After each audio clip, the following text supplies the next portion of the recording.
بسم اللہ الرحمن الرحیم۔ السلام علیکم۔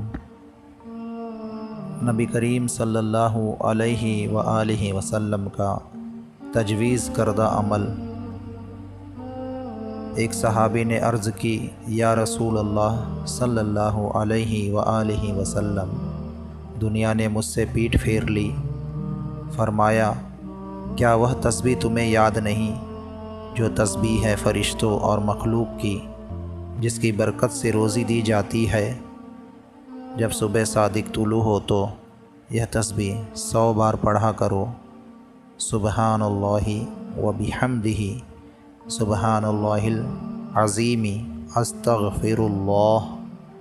دنیا تیرے پاس ذلیل ہو کر آئے گی۔ وہ شخص چلا گیا، پھر مدت ٹھہر کر دوبارہ حاضر ہوا۔ عرض کی، یا رسول اللہ صلی اللہ علیہ وآلہ وسلم، دنیا میرے پاس اس کثرت سے آئی، میں حیران ہوں، کہاں اٹھاؤں، کہاں رکھوں؟